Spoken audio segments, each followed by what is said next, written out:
गांव की बहन में। फूलमती काकी, अंजलि दीदी के लिए शहर से फोन आया है, जल्दी से भेजो दुकान पे, नहीं तो फोन कट जाएगा। हाँ हाँ बेटा, अभी भेजती हूँ। अंजलि बेटा, तेरे लिए शहर से फोन है, सब काम छोड़ के जल्दी जाके सुन ले, नहीं तो फोन कट जाएगा। हाँ माँ, अभी जाती हूँ, जरूर मीनाक्षी दीदी का फोन आया होगा। हाय अंजलि। नमस्ते दीदी, मेरा मतलब हाय, कैसी हो आप? यहाँ तो सब ठीक है। मामा मामी कैसे हैं? तू कैसी है? मेरे तो एग्जाम्स होने वाले हैं, हर रोज कॉलेज जाना पड़ता है, lectures, extra classes, private coaching. ओ मैं तो इतना थक जाती हूँ, क्या बताऊँ। आपकी कॉलेज वाली बहन जी आपको इतना पढ़ाती है, तो घर कब जाती हैं आप दीदी? अरे नहीं नहीं, ये सब सिर्फ मेरी प्रोफेसर नहीं पढ़ाती, मैं अलग से दूसरे टीचर्स के पास भी पढ़ने जाती हूँ। दीदी फिर तो आप बहुत थक जाती होगी ना, आप ना पैदल मत जाया करो, टांगा ले लिया करो दीदी। नहीं मेरी भोली बहन, ना मैं पैदल जाती हूँ, ना ही यहाँ टांगा मिलता है, मैं बस से जाती हूँ और थोड़ी दूरी के लिए रिक्शा ले लेती हूँ। सच्ची? वहाँ पर टांगे नहीं बस चलती है? वाह, वो भी हर रोज?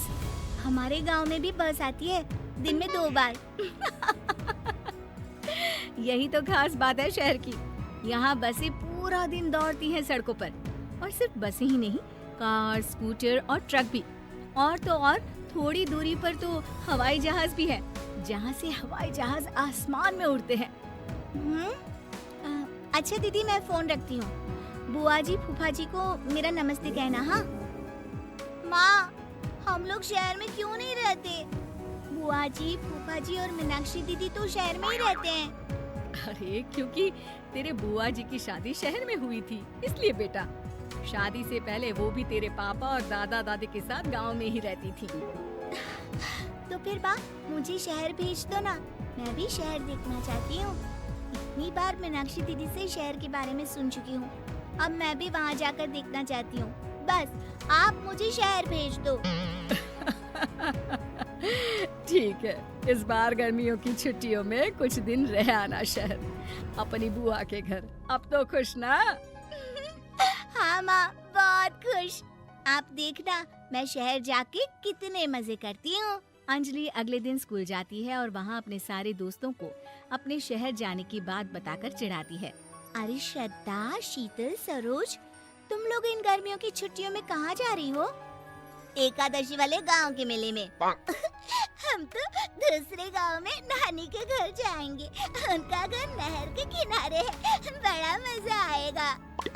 हम इस बार कहीं नहीं जा रहे, बल्कि हमारे घर में रहने के लिए मेहमान आएंगे। और तू? अरे मेरा क्या है, मैं तो बस पास वाले शहर जा रही हूँ, अपनी बुआ जी के घर, वहीं रहूंगी कुछ दिन। तुम लोग चिंता मत करना, मैं चिट्ठी लिखूंगी तुम सबको वहाँ से। पापा मुझे तो चक्कर आ रहे हैं, जी घबरा रहा है। बेटा शहर आने की जिद भी तो तूने ही की थी, अब पहली बार बस में चढ़ी है तो यही होना था, भुगतो अब। अरे मामा जी, अंजलि, आप लोग आने से पहले बता तो देते, मैं लेने आ जाती बस स्टैंड तक। आओ आओ भैया, आओ बेटी अंजलि। माँ बुआ जी कैसे हैं वहाँ, और भाभी कैसी हैं? सब ठीक है, बस अंजलि जिद कर रही थी कुछ दिन आप लोगों के साथ रहने की, सो छोड़ने आ गया। दीदी आप मुझे शहर घुमाने ले जाओ ना, मुझे भी शहर देखना है। हाँ हाँ चल, तैयार हो जा जल्दी से। अंजलि तैयार होने जाती है और कुछ देर बाद जब बाहर आती है तो अरे ये क्या कर दिया तूने, मार्केट तक ही तो जाना है, इतनी डार्क रेड लिपस्टिक, इतने बड़े बड़े झुमके और चूड़ियां और चेहरे पर इतना सारा पाउडर। मेरी बहन ऐसे नहीं चलेगा, जा और ये सब हटा के आ। अरे कैसे, क्यों? मैंने शहर आने के लिए इतनी मेहनत से ये सब इकट्ठा किया था, और वैसे भी मैंने देखा है मोहल्ले की राधा काकी के टीवी पर एक फिल्म चल रही थी, उसमें हीरोइन ना ऐसे ही तैयार होकर जाती है घूमने। सब पता है मुझे, मैं तो ऐसे ही जाऊंगी दीदी। अंजलि शहर की चकाचौंध को देखकर बहुत हैरान और खुश होती है। ऊंची ऊंची इमारतें, सड़क पर दौड़ती गाड़ियाँ, बड़ी बड़ी दुकानें, उसकी एक्साइटमेंट का ठिकाना नहीं था। दीदी, ये छोटा सा कमरा सड़क के किनारे क्यों रखा है? इसमें कौन रहता होगा? ये कमरा नहीं, पीसीओ है, पीसीओ। यहाँ पर लोग फोन करने आते हैं, सिक्का डालकर। ओह, हमारे गांव में तो दुकान पे ही जाते हैं बात करने। अच्छा चल, तुझे रेस्टोरेंट में खाना खिलाने ले चलती हूँ। Excuse me, 2 plate noodles please and 2 Cola. Meenakshi को ऑर्डर प्लेस करते हुए अंजलि बहुत ध्यान से देखती है और थोड़ी ही देर में ऑर्डर लेकर वेटर आ जाता है और खाना टेबल पर रख देता है। अरे, ये लंबी लंबी सेवइयाँ खाते कैसे हैं दीदी? और इसके साथ कोई अचार, प्याज, मूली कुछ भी नहीं दिया, बस ये छोटा सा पेट खुजाने वाला दे दिया है। गांव में तो छोटे छोटे चावल ही होते हैं जो कि हाथ से ही खा लेती हूँ। अब इसे कैसे खाऊं दीदी? एक्सक्यूज मी, एक चम्मच प्लीज, और लिटिल प्याज और अचार और मूली और एक गिलास मट्ठा, वो बाद में। हाँ। अब ये सब सुनकर आसपास बैठे लोगों को हंसी आ जाती है। मीनाक्षी भी अपनी हंसी किसी तरह रोकने की कोशिश करती है और वेटर मुस्कुराता हुआ वहाँ से चला जाता है। अंजलि समझ नहीं पाती कि सब किस बात पर हंस रहे थे, लेकिन वो छिप जाती है।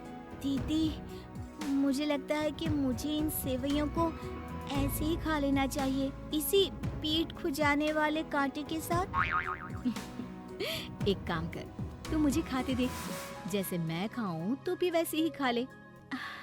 ठीक है दीदी। अंजलि खाते खाते नूडल्स में सिरका ज्यादा डाल देती है, फिर ऊपर से नमक दानी से खेलते हुए काफी नमक भी अनजाने में छिड़क लेती है। अरे, ये क्या क्या खा लिया? अरे हाय हाय, कितना कड़वा है। पानी पानी, ये काला शरबत ही पी लेती हूँ। और जल्दबाजी में अंजलि जल्दी जल्दी कोला पी लेती है, जिससे उसके नाक में झंझनाहट होती है। दीदी, मुझे ले चलो यहाँ से, मैं ये सब शहरी खाना नहीं खा सकती। अब शर्म के मारे मीनाक्षी अपनी बहन को वापस घर ले जाती है और कहती है कि देख अंजलि, माना कि शहर और गांव एक दूसरे से बहुत अलग है, लेकिन इसका मतलब ये नहीं कि हमेशा शहर ही बेहतर हो और उस वजह से हमें वो सब करना पड़े जो हम नहीं कर सकते। शहर में सहूलतें तो है ही, पर चुनौतियाँ भी हैं। हम जहाँ भी रहें, हमें कभी अपने आप को कम या ज्यादा नहीं समझना चाहिए। और किसी भी नई जगह में ढलने में समय लगता है, उसके लिए तुम्हें दूसरों की नकल करने की कोई जरूरत नहीं है। बेटा, घूम लिया शहर या अभी और घूमना है? नहीं पापा, मैं अपनी गलती समझ गई हूँ। आप गांव ही ले चलिए मुझे।